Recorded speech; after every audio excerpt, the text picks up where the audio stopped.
Good afternoon, everybody. Welcome to this special meeting of council on September the 29th, 2025 here at noon at the municipal building.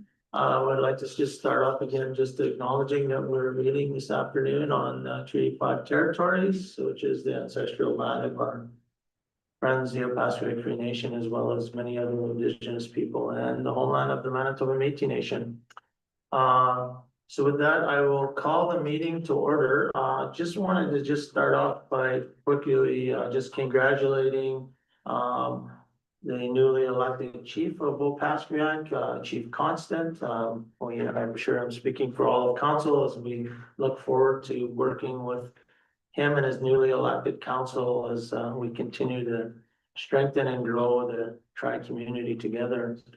I'd also like to just say thank you to Chief Brown, her leadership and guidance and dedication to her community as well as our area over the past few years and years prior to hers as a councillor has really made a lasting impact. So we really appreciate her and her past council's dedication to the community. So thank you for that and wish you all the best.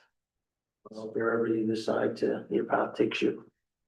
So with that, just somebody should have a resolution to adopt the agenda.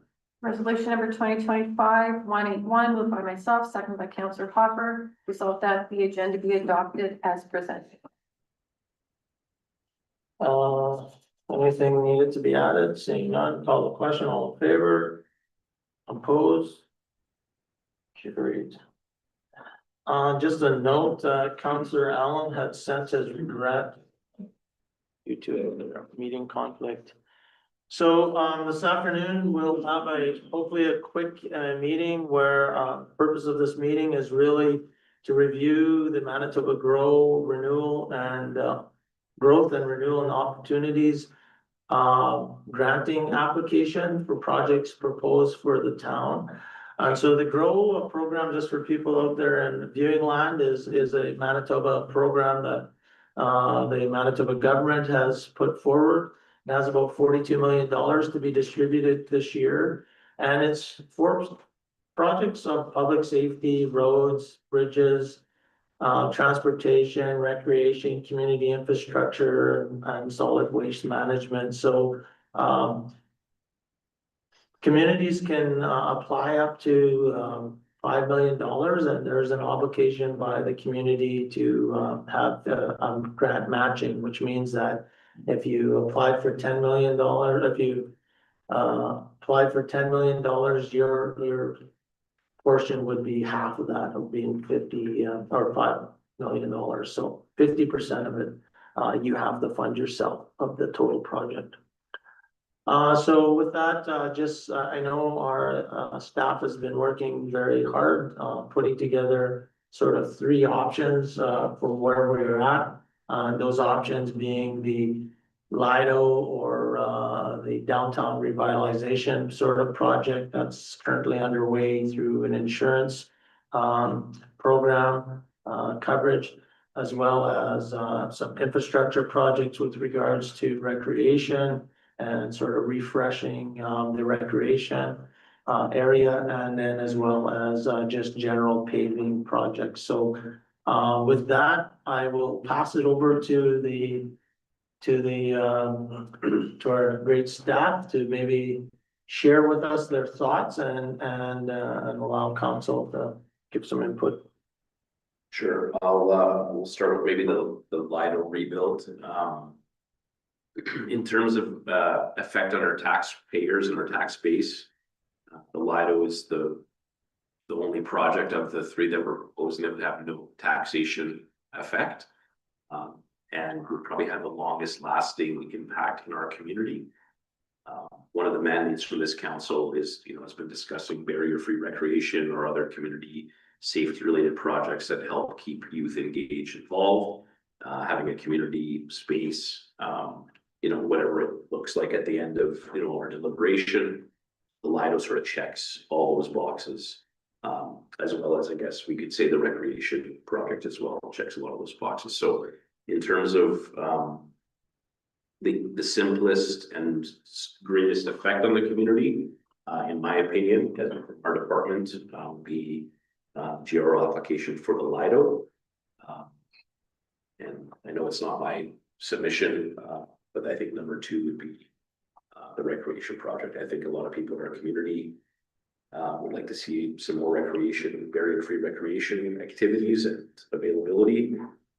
So having that as our number 2, I think would be very important as well. As I said in some of my issue sheet in my submission, the paving is obviously something we need, and we've been working, thank council for all of the money that's been put forward to help us refresh a lot of the streets in town. I think the public is very, very happy with us. But in saying that, I think paving should be something that we're budgeting for regardless every year. To move forward, I've kind of broke down some of the numbers in terms of how much money is perceived lost in the current fashion that we are doing the paving in terms of mold and default every year.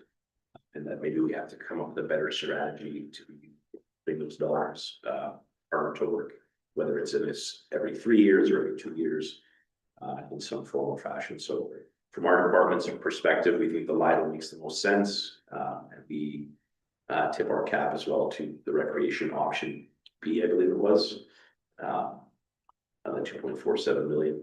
We think that that's the kind of the best way to move forward from our perspective in terms. So Sam, so what I think I heard you say is that, just for everybody that's watching, is that when you look at the projects that are there, why you're saying the less impact, on sort of overall was the Lido, is that we're leveraging the money that is already identified through an insurance claim to sort of pay for the 50% of the project. That's would cover the whatever the Lido or that building sort of drives. And again, I agree with you. It's sort of part of that driving tourism, supporting education through partnerships with UCN, downtown revitalization, community safety, etc. So then when you looked at the other projects, recreation, for an example, I think option 2 was around 270 or 2.7 million or somewhere around there. So the community would have to put forward for that option, $1.3 million. And then and again, I think it checks a lot of the boxes that council has been talking about with regards to, it improves community safety, moving barriers for people to be involved, keep our youth active. And again, sort of tourism, link and stuff like that. And then I think we talk about the paving, and you mentioned it briefly about the mobilization and demobilization. So, I think what you're suggesting is that when you look at the paving project itself, you almost should be looking at as a big project to do sort of a bigger project all at once. And for an example, if we were to do $10 million worth of paving, once, you're going to get $10 million worth of paving work. If you were going to split it up into phases, there's a cost component that comes along with that every phase, where you're mobilizing and demobilizing contractors every single time, which is about $300,000 for a community to understand.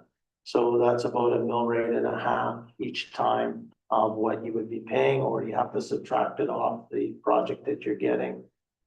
I think also when we look at you mentioned to me is the cost of borrowing is where we really have to start looking at, because some of these projects just can't be done through reserves. They're strategic projects, and when you look at recreation and paving, and maybe the best decision going forward is to do a big project, but also have a borrowing strategy to be able to finance that over a certain period of time, to have as least of an impact on a community as possible. And now it's you're not losing the demobilization costs, it's the financing costs is what you're really got to understand, and what that goes along.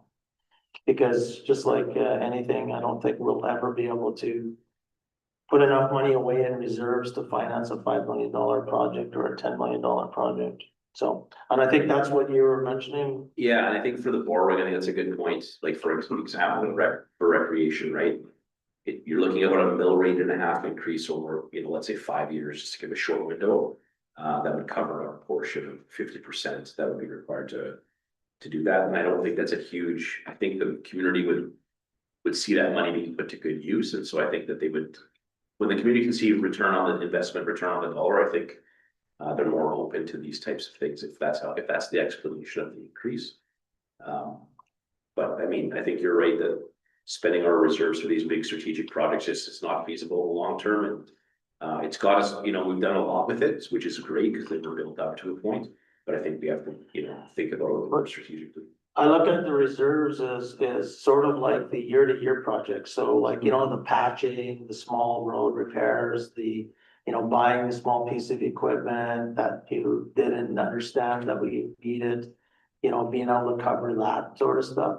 Strategically though, I think when you look at paving, when you were talking about big projects, I believe that this is where we leverage places like the Canadian Infrastructure Bank or working with Prairie Can and those places that can help us sort of lower the impact of borrowing or strategically be able to generate funds from other ways other than just trying to save up for a rainy day sort of thing. So, I like the thought of the Lido, or we need to stop calling it the Lido, but a building downtown that we've already got a certain amount of money set aside through an insurance claim, could be used to leverage other monies. And then, just be able to build something that is long lasting and anchored downtown.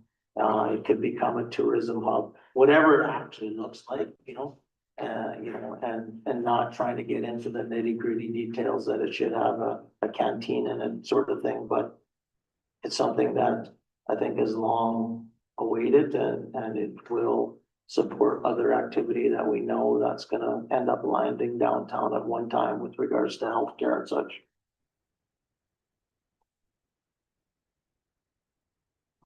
Yeah, no, I think that perfectly encapsulates our feelings from in our issue sheet that we sort of typed up. So Mr. Hopper's got a big smile on his face. I think he's able to agree completely. A lot of good points. Interest rate on the loan versus relocation of equipment, I think over a period of time would probably be nearly a wash, and then what your interest rates are going.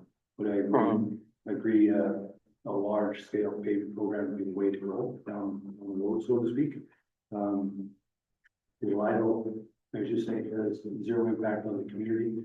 I keep going back to when the day comes in the town, I'm hoping, certainly support passing that off to someone, so we're not inheriting it like a walking path or a park that we have to look after. I want to see a tax revenue come into the town from them, however it's defined at the end of the day. So in saying that, Lido has virtually will have no impact because we can leverage the insurance money for that.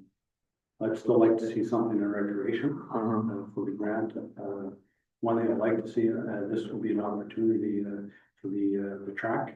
I'd like to see the track in the area cleaned up. I think that would be a big plus. And that's as far as I'd go. Just that there's other. This grant is, I'm sure, it's going to be around next year and the year after for other parts. And we'll send the thing. What we'd like to see in budget for 2026. Something I would put it in the budget as a request, but I'd like to see proper seats put in the rink and the glass changed and a bunch of different things. Leave that up to you to come up with a plan and cost for all that. But from my point, I'd say do the Lido and the track. Just the track or the park as well?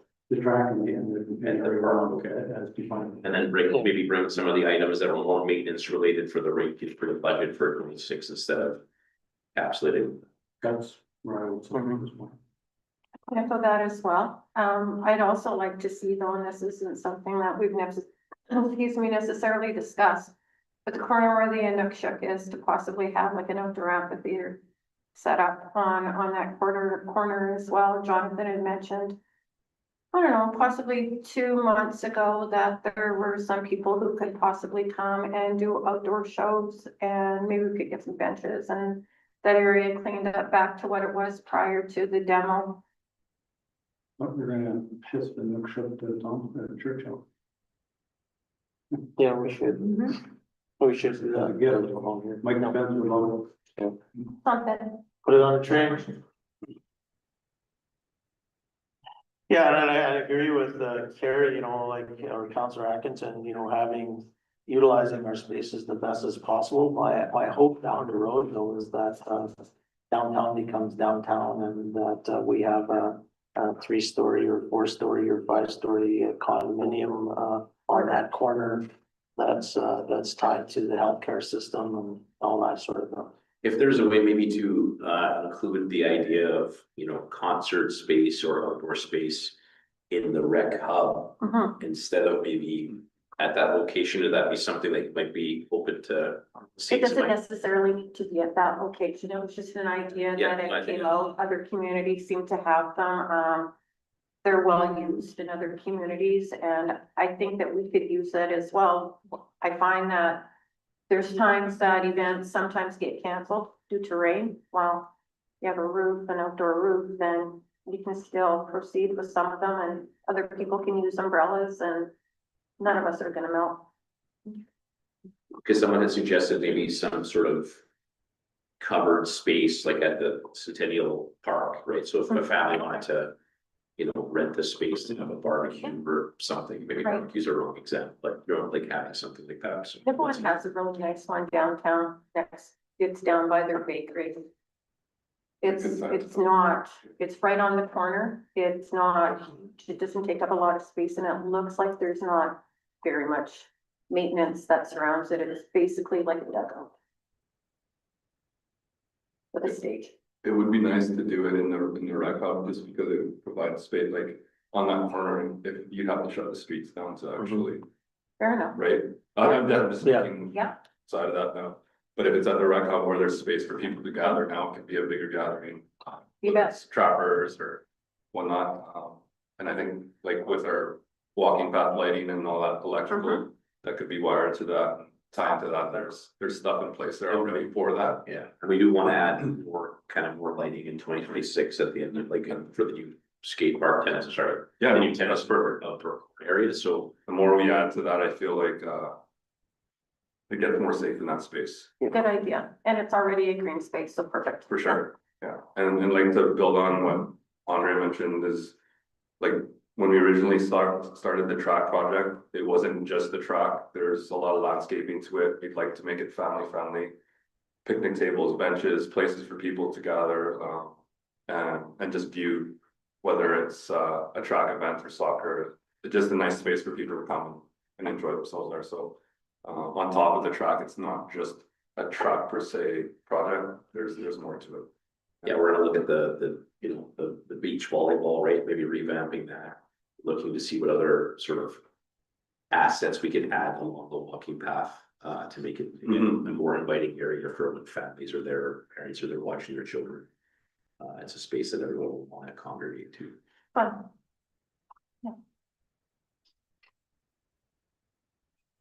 Councilor Manager?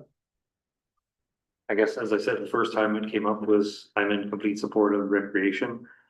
I feel what's in front of us definitely needs a lot of tweaking.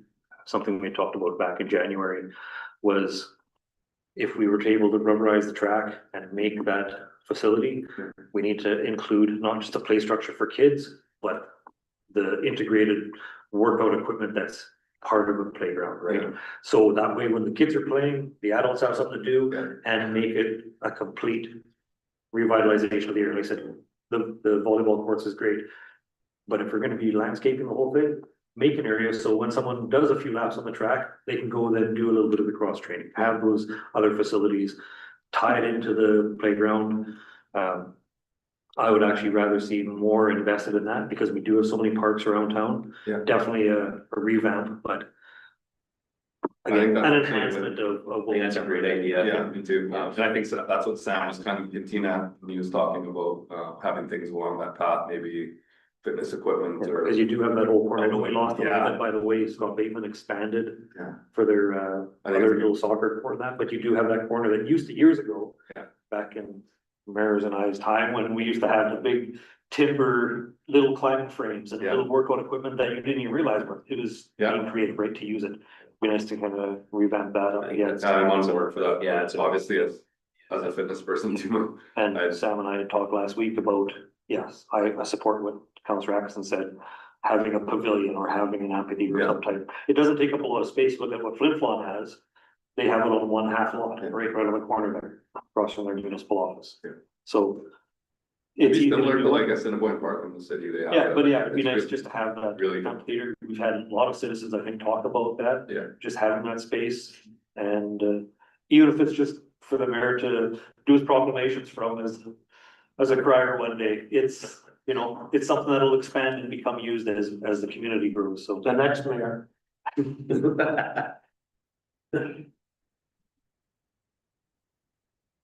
Counselor Commodore?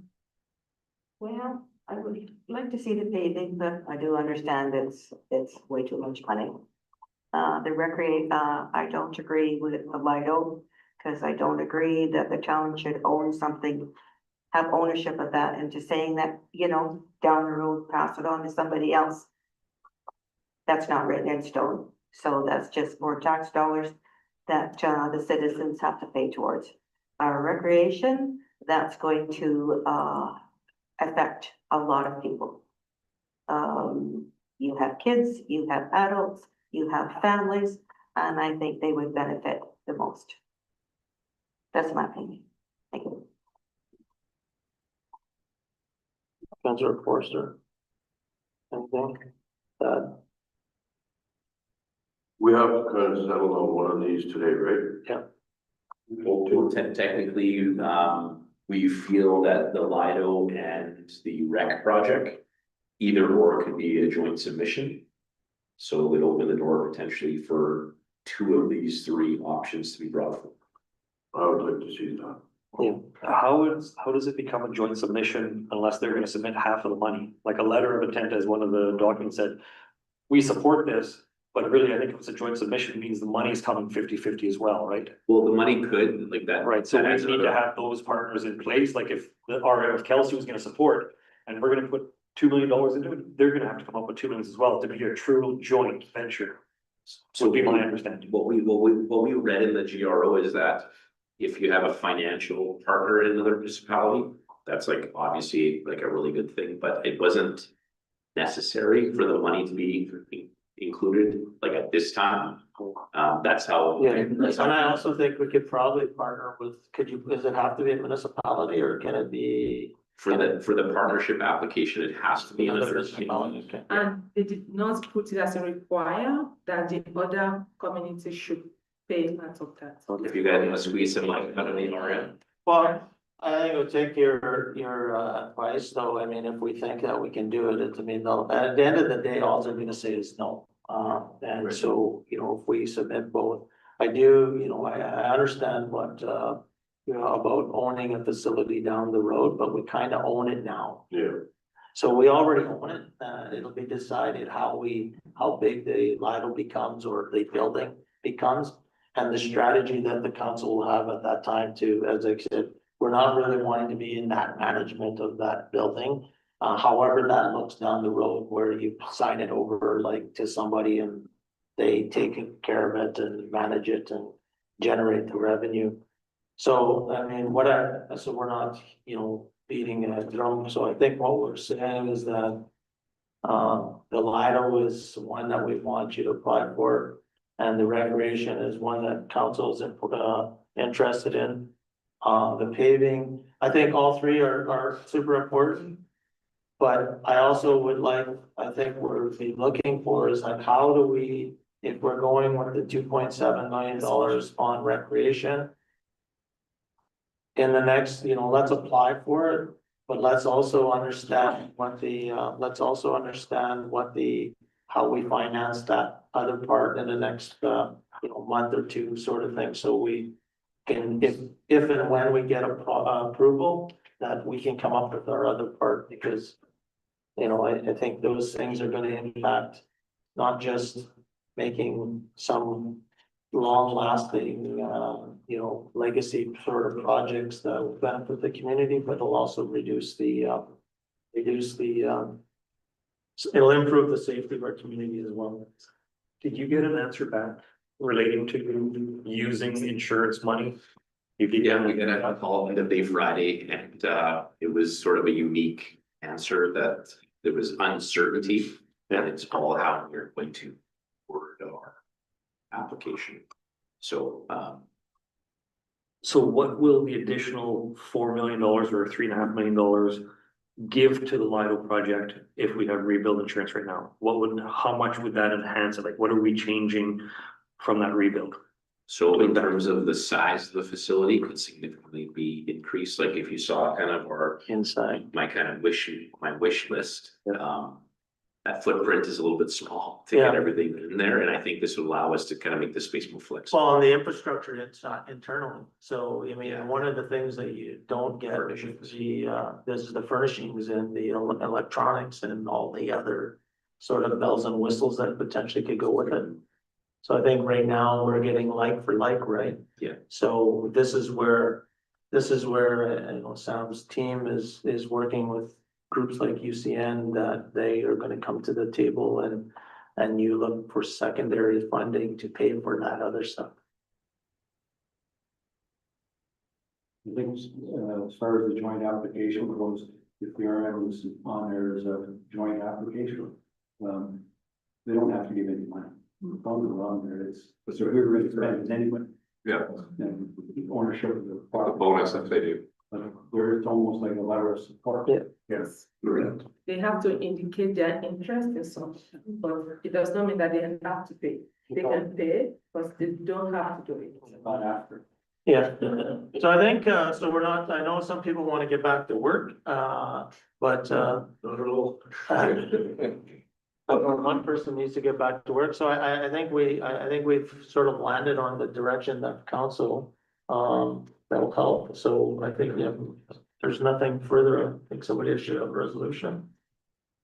Moved by myself, second by Councillor Atkinson, resolved, council approves the submission of a grant application for the Manitoba Growth Renewal Opportunities Fund, Phase 1 of Northern Manitoba Regional Recreation Expansion Project, that being, the option or option two, option Don't two. take on. Should be added.